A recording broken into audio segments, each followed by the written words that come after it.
Today's video is all about the empty products I've used whilst living in Australia for the last 2 years. Now let's move straight on to hydrating skincare. That's probably the second step straight after cleansing that I jumped to. Now, on reflection of the last 2 years, I think I only really started getting into this maybe in the last 6 months or 1 year. And actually, I think this is my favorite step in skincare now. I actually appreciate this part so much now. I'm going to start with the lightweight, toner type liquid hydrators. Some of these are like mists, some of them were like toners that you pat on your face. I'll start with the Oskia Floral water. Now this one actually probably was the least favorite out of all of them I got through, but I definitely wanted to get to the end because, like I said, I don't like wasting. This is the Oskia Floral water toner. Maybe I got this in a Caroline Hirons kit, or maybe I bought it, I can't remember exactly. This is like a super lightweight water that you just pat on your skin. What I didn't like about it was the scent. Actually, weirdly, I said I'm not sensitive to fragrances, I don't have any issues with it, but if I don't like the scent, it's not gonna work. But I did want to finish it because I thought it did hydrate my skin. It was just a bit too floral. It felt like I was using a rose water. I used to really like using rose waters a long time ago when I was at uni or something, but this gave me a reminder like that, but actually was a lot more expensive, so I wouldn't recommend this one. Instead, I'd probably recommend using this one instead. This is the Pai Century Flower Hydrating Mist. The only complaint that I had was that I felt like I got through it so quickly. The bottle feels quite small. It is a glass bottle. It just felt like it finished way too quickly, and that was quite disappointing. Oh, there's a tiny bit left though. It has that slightly just that really light floral scent, but not too intense like the Oskia one. I love this. You can use it in between skincare steps. I think when you come straight out the shower, your skin is just about to sort of dry, and before I let it kind of dry down, I just use one of these mists and it just injects a little bit of hydration into my skin. Makes me feel floral and fresh. I love it. It's so much fun. Probably quite expensive. Came in a Caroline Hirons box again. I would probably consider rebuying this if I saw it on offer, but I wouldn't rebuy the Oskia one. Next up, I have one from COSrx. This was the Centella water. It's alcohol free, which is a big selling point for this one. So if you have sensitive skin, maybe that is something you're looking for. I do think most of these toners are alcohol free, but this one points that out. Again, it's supposed to be super lightweight and gentle. It has a touch of Centella in it. Probably not enough to calm down any big irritation or redness, but it does have a small amount of Centella for that calming effect. I think the hydrating mists in general are quite calming, so if you've got redness, definitely try this. This was pretty cheap and cheerful. What I liked about this was that I wasn't afraid to go crazy and use it in between skincare steps because it wasn't as expensive as the others.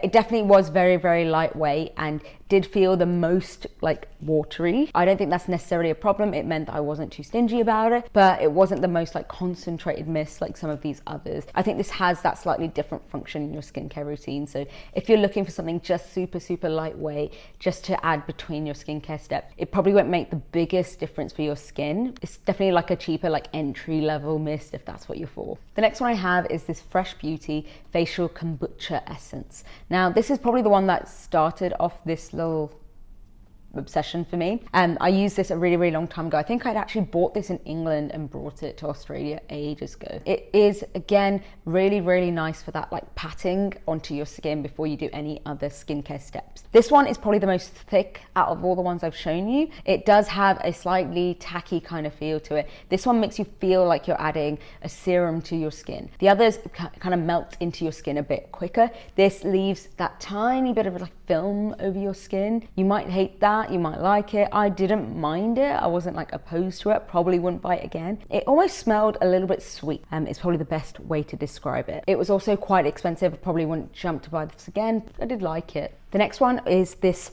Molecular Saviour Probiotics treatment from Allies of Skin. Ooh, that is a mouthful. Their titles aren't the most snappy. But anyway, I really like this. Again, that whole beautiful packaging, this matte feel to it. It feels heavy and luxurious. I really enjoy that when it comes to Allies of Skin. This again was no exception to that. It was really luxurious feeling. It is a mist. It is that fine mist. It's definitely not the most hydrating, but I think you're actually benefiting your skin with this mist. Problem I had, again, super small, only 50 mils, where this one was 150. It means that I was really a bit more sparing about it. I did feel like it did hydrate my skin, add that tiny bit of a glow, a bit like a vitamin C almost. I was really, really happy with how this meant my skin felt. It's definitely like a more heavy duty kind of mist rather than it just being a hydrating water. This will definitely break the bank. It was expensive, but if you can afford it, it's definitely worth trying. It has a couple of extra calming bits and pieces in it. So it has 5% niacinamide in it, which means you can probably skip your serum step of niacinamide if that's what you use. It has a couple of other like healing ingredients, silver, mango and acai extract, and probiotics. Probiotics is big and up and coming in skincare. This reminded me a bit like the Sunday Riley one. I think it's called Pink Drink, with the very, very small bottle. Frustratingly, they're just so small and expensive, so you have to be quite careful, which means it's less appealing to keep buying again. So I don't know, I'm mixed feelings about it. I really enjoyed using it, thought it was effective, but I don't know if I can keep affording to buy that every time. Next, I'm gonna move into the slightly more like hydrating serums, very traditional hyaluronic acid serums, with one kind of exception to that. These are the two Hada Labo serums I have. These Hada Labo serums are just cheap, cheerful, you can't go wrong. These are your big, like traditional hyaluronic acid serums, but they have slightly different textures. This is, again, super, super liquidy. I've done like full extensive reviews about this whole brand, so check that video out. But this was my favorite. It's massive. You just can pile it on your skin. You can probably layer it up 1 or 2 times if you enjoy that. It leaves your skin hydrated and glowy, zero complaints. This one is tiny bit thicker. It's got more of a like gel texture to it. Again, it does absorb into your skin really, really quickly. Probably leaves a tiny bit of a film, but I think I prefer the big one. It's super cheap, super cheerful. Can't go wrong. Can't go wrong. Next up, I have a couple of Medicate products. I'll start with the Medicate Hydrate B5. I've spoken about this serum before. This is the intense version, which means it has some extra natural moisturizing factors in it as well compared to their normal one. Average, maybe good hyaluronic acid serum, crazy price tag. Too expensive to waste, but definitely too expensive to buy, I think. It was like £38 or something, I can't exactly remember. I went into a lot more detail, and I think I showed you a sample on my Medicate Best and Worst video. This is definitely something I would not waste a single drop of, but I just can't justify repurchasing it. Those Hada Labo ones are similarly effective and a fraction of the price.